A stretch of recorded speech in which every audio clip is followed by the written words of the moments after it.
The only thing that I was assured of is that they have drilled into a strata that more than likely no other human being has ever gone into in the history of the world. It is what is called a super deep well, and because of it, they hit pressures that even Russia didn't. This is what I'm assured of by my informants. Now, as a result of that, to stop this thing by natural methods that have already been devised will be an impossibility. A nuke is probably the only way to do it. And I think everybody's scared to death of that. But they could blow out the whole thing, and the pressure could be so powerful that it just goes through the cracks, and then you've got an even bigger mess, and now you've got some 2-mile-wide cracked, mishmash, and it never ends. Well, you crack that strata further. See, they drilled into it with a pipe, and 25 to 30,000 feet down plus 5,000 feet of water. Now, when they drilled into that, they have already gone into it. But you go down with a nuke and crack it further, and it'll be a total impossibility to ever in the history of the world to fill that back up until the day that it is emptied itself. That would be so catastrophic you don't even want to think about it. And if the abiotic theory is true, and all the evidence is beginning to point towards it being true, more and more petroleum geologists are saying something's going on, these wells are replenishing. This is not finite. It could be an unlimited. I mean, the Gulf of Mexico could become known as the Black La Brea tar pit, and it could literally destroy the beaches of the planet for hundreds of years. Alex, a radio talk show host whom I will not mention, called me on yesterday. He's very well known. He said, Chaplain, I was supposed to have a person on my program tonight who is a tourist rep in the Keys, down towards Key West, off of Florida. And he said, I had scheduled them. They were going to be on my program tonight. Can you fill in for them? I said, no. I promised Alex that I'd do his show first with this, and I kept my word. I said, why? He said, they called a few minutes ago, said that they were threatened. They were told not to appear on my program under any circumstances. There is a media blackout on this. I don't know what repercussions you may get from even having this program today. Some things have been said that could come from nowhere except inside sources. Even those people who have called into your program today have given details, but none of them have given intricacies, as you've heard. No, I want to be specific. I know the oil company executive. So does Dr. Monteith from Separate Research. He's called him. I know you're for real. I mean, I know that you've been exposing this for 30 years and that you did work with these big oil companies, and that you do have these sources, and everything you said makes sense. Lindsey Williams, I wish you were wrong, and I wish I would have gotten you on earlier because you've been calling this week. But I just at a subconscious level, I don't want to believe things are bad. People think I just jump to conclusions. I don't. People were telling me 4 days ago there's troops all over the Gulf intimidating people, and now more and more it looks like that's true, and they admit there's National Guard everywhere. And so I guess that's happening. When somebody calls me and says there's Marines 300 miles from the border, searching people at checkpoints, I don't believe it. And then I get the state police press release and photos of it, and it's in the newspaper. I mean, it's just at a certain point, I can't believe all over the country they're taking people's homes for $360 unpaid water bills and $200 unpaid power bills and water bills. And I've got an article here today, Star Tribune, in jail for being in debt. It's not a crime to owe money to debtors. Prisons are abolished in the United States in the 19th century. The people are routinely being thrown into jail for failing to pay debts to even private corporations. I mean, there's not even a law they're putting them in jail, Lindsey Williams. I mean, I've got articles here. I'm finally getting overwhelmed. I mean, it's finally getting too insane, and I don't even...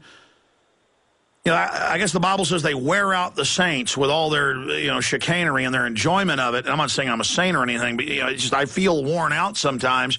I know you must feel worn out, 30, 40 years fighting this. I don't know, 35 years, whatever it is.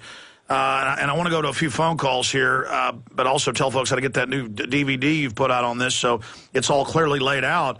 But from what you're saying and what appears to be happening, the way they won't let the states protect themselves, so it's worse. The way they screwed up Katrina and made it as bad as they could so they can say, oh, look, FEMA needs more power. The way Obama now says, I'm going to get my carbon tax with this. The way They're now telling us it may go to Christmas. Then they said it may go for a year. Now they say it may go for 2 years. It looks like they're getting us ready to just say the Gulf of Mexico is now going to be a black lagoon of toxic waste.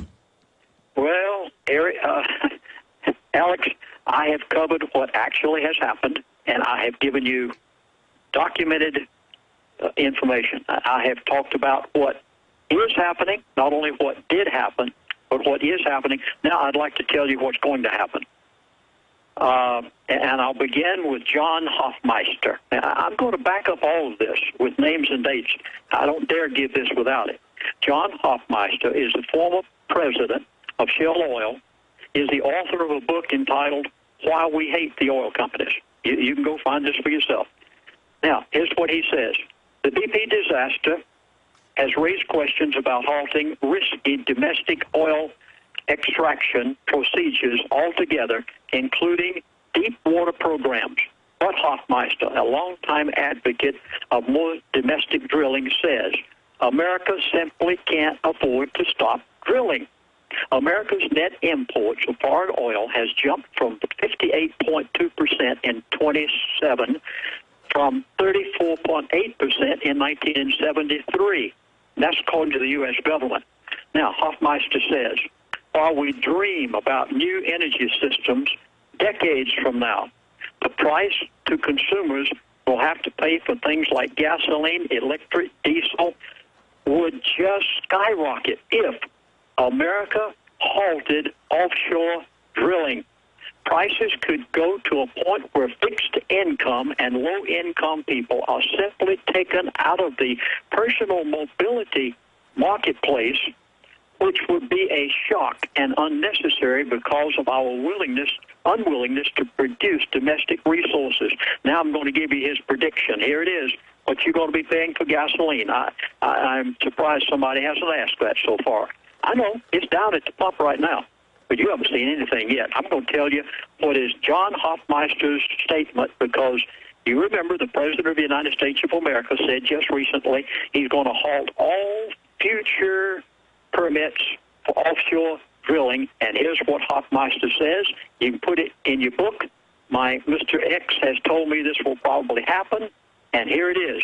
People also don't want oil washing on their beaches, whether it is the Gulf of Mexico, Florida, or maybe the East Coast.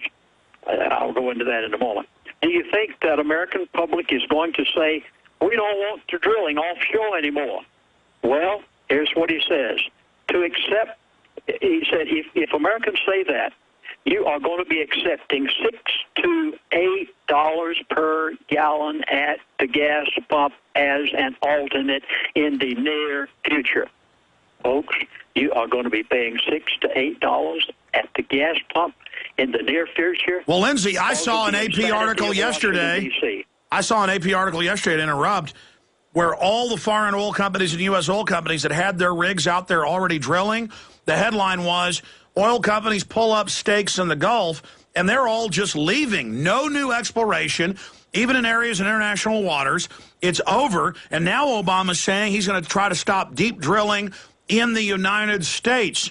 And this is the move to nationalize the oil companies that we're now going to see from this. And the head of the Department of Transportation 2 months ago was in the New York Times saying, we are officially anti-car, and we're going to make you use buses and trains. So this is their dream. You will be paying $6 to $7 a gallon at the gas pump. By the way, if you're going on vacation anywhere, go quick. Don't even wait till the end of the summer.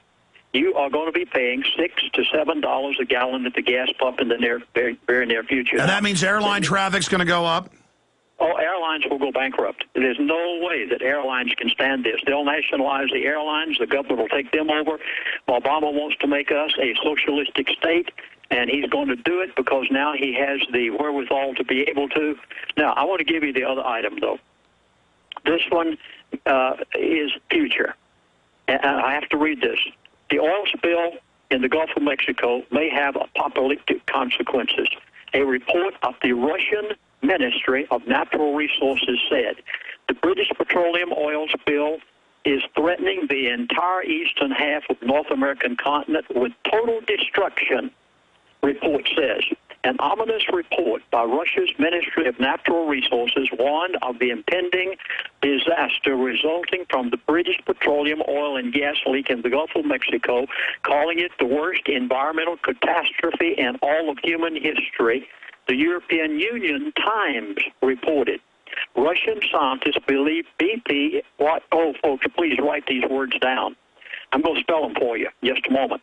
Russian scientists believe BP is pumping millions of gallons of Corexite, Corexite 9,500, a chemical dispersing agent, under the Gulf of Mexico waters to hide the full extent of the leak, now estimated to be over 2.9 million gallons a day.